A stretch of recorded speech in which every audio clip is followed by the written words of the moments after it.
Friends, reasoning and computer class में आपका स्वागत है। तो दोस्तों, जैसे कि आपको पता है नीट का एग्ज़ाम हो चुका है, लेकिन नीट एग्ज़ाम में जो स्कैम हुआ है इससे एनटीए का बिल्कुल पर्दाफाश हो गया है।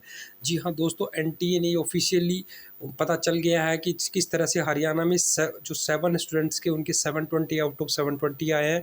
उसके अलावा 67 स्टूडेंट्स के जो एग्ज़ाम में मार्क्स आए हैं, उस तरह से एनटीए का बिल्कुल पर्दाफाश हो गया और सभी लोगों ने मिलकर जितने भी कमेंट्स किए थे उससे ये स्कैम बहुत बड़े लेवल पे एक्सपोज हो चुका है। अब एनटीए ने इसके पास जो सफाई दी है और उस पे हाई कोर्ट ने जो स्टे ऑर्डर दिया है, वो सब चीज़ इस वीडियो में डिस्कस करने वाला हूँ।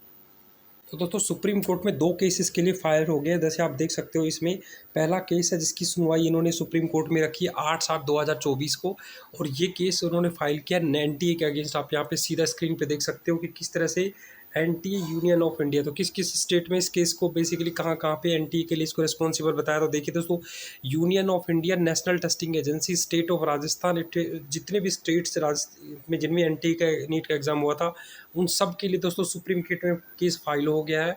और एनटीए में जो बच्चों के 720 आउट ऑफ 720 का जो स्कैम है, उसको ऑफिशियली जगह हर सुप्रीम कोर्ट तक इस चीज़ को पहुंचा दिया है।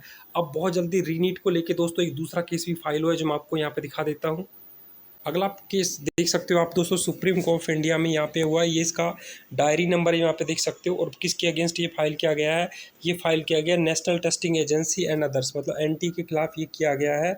और ये सुप्रीम कोर्ट ऑफ इंडिया में आप इस केस की कंप्लीट डिटेल देख सकते हो। तो इसमें 3 चीज़ें इस केस में रखी गई है, जो मैं आपको बता देता हूँ। पहली चीज़ इसमें रखी गई है कि जो हरियाणा में 7 स्टूडेंट्स थे जिनके 720 आउट ऑफ 720 आए हैं, उसका लिया गया है, उसकी इंक्वायरी होनी चाहिए, सीसीटीवी फुटेज निकाली जानी चाहिए, और उस पर सीबीआई इंक्वायरी की मांग रखी गई है। दूसरी दोस्तों, 67 स्टूडेंट्स के 720 आउट ऑफ 720 आए हैं उस चीज़ के ऊपर। और तीसरा, कुछ एग्ज़ाम सेंटर पे जहाँ बच्चों को डिलेड मिला था, वहाँ पे बच्चों के 718 और 719 मार्क्स मिले हैं। अब ग्रेस मार्क्स से मार्क्स पॉसिबल नहीं है, और उस पे एनटीए ने बोला कि इनका हमने नॉर्मलाइजेशन किया था, लेकिन कोई भी नॉर्मलाइजेशन का फॉर्मूला नहीं दिया गया है। उसके बाद किस बच्चे को कितना लेट मिला, किस बच्चे को कितना, बिल्कुल बैकडोर पे सारा काम हुआ है। और उन सभी बच्चों के 700 से ऊपर के मार्क्स हैं। तो आप देख सकते हो, ये बहुत बड़े लेवल का एक्सपोज सारे एविडेंस के साथ इसका केस फाइल कर दिया गया है। और ये case supreme court of India में आप देख सकते हो। आप इसके डायरी नंबर से भी इस केस को नोट कर सकते हो। 2 केस फाइल हुए हैं।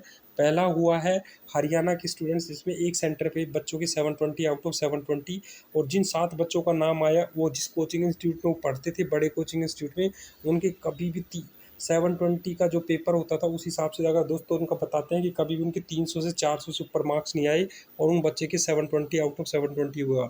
तो इन सब चीज़ों का एविडेंस इकट्ठा करके एनटी को मेल भी भेजा गया। जब एनटी ने इसका रिस्पॉन्स नहीं किया, तो फाइनली सुप्रीम कोर्ट में इसके 2 केस डाल दिए गए हैं। तो अब रीनीट को लेकर सुप्रीम कोर्ट का फैसला आने वाला है कि रीनीट का एग्जाम होगा या नहीं होगा। तो दोस्तों, सुप्रीम कोर्ट पर जब कोई चीज़ चली जाती है और इनफ एविडेंस वहाँ पे मिल जाते हैं, तो ये लगभग हो जाता है कि ऑनरेबल जो कोर्ट होता है वो हमेशा कैंडिडेट के फेवर में देता है, क्योंकि उनको सिर्फ एविडेंसेस चाहिए एक एग्जाम पे स्टे लगाने के। और जो एविडेंसेस सबमिट किया गया वो मोर देन इनफ है। आपको पता है कि जब बिहार में 5 मई को ये चीज़ हुई थी, तो 5 लोगों को अरेस्ट किया गया था। उन लोगों ने एक्सेप्ट किया था कि हाँ, हमने पेपर लेके बेचा है, और इंस्टाग्राम पे पेपर भी 4-5 मिनट पहले आ गया था। आप देख सकते हो कि वो वीडियो भी वायरल हो रही थी। तो इन सब चीज़ों को लेकर जो भी बच्चे नीट के एग्जाम कर क्यूआर लगा रखे हैं, उनके लिए बहुत जल्दी गुड न्यूज़ आने वाली है कि जल्दी ही नीट का दोबारा से रीनीट का एग्जाम होगा। जैसे कि मैंने आपको 2 केस नंबर बताए, ये भी केस एनटी के खिलाफ यहाँ पे फाइल किया गया है। इस फाइल में पूरी डिटेल जब अगर आप यहाँ पे देखोगे, तो वो 720 आउट ऑफ 720 का हुआ है। ग्रेस मार्क्स का क्या कंसेप्ट है, सब बच्चों को ग्रेस मार्क्स मिलना चाहिए। बोनस मार्क्स पे कोई जस्टिफिकेशन नहीं दिया गया, सीधा नॉर्मलाइजेशन का यूज किया गया। जब जेई में ऐसा होता था जिसमें बताते हैं कि कौन सा फॉर्मूला, कोई फॉर्मूला एनटी नहीं दिया, एनटी ने सिर्फ अपनी गलतियां यहाँ पे छुपाई है। और इस रिजल्ट को नॉर्मली एनटी क्या करता है, 2 से 3 महीने बाद अनाउंस करता है, लेकिन इसने इस रिजल्ट को 10 दिन पहले अनाउंस कर दिया, ताकि इस चीज़ को जल्दी से रोका जाए। अब जल्दी रीनीट के ऊपर दोस्तों अपडेट आने वाली है।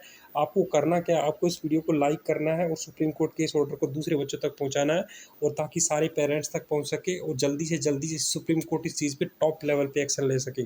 तो ये अपडेट थी सभी बच्चों के लिए। तो रीनीट को लेके दोस्तों मैं बार बार वीडियो बनाता रहता हूँ कि जिन बच्चों के साथ धोखा हुआ उनके साथ धोखा नहीं हो। मेरी आपसे रिक्वेस्ट है कि वीडियो को प्लीज़ आप क्या कर सकते हो, आपको सिर्फ सपोर्ट करना है, आपको वीडियो को लाइक करना है, कमेंट करना, अपने दोस्तों के साथ शेयर करना है। तो आपको पता है कि जितना ज़्यादा वीडियो शेयर होता है, उतना जल्दी एनटी उस चीज़ पे एक्शन लेता है। तो दोस्तों, ये थी अपडेट। मिलते हैं नेक्स्ट वीडियो में, तब तक के लिए जय हिंद।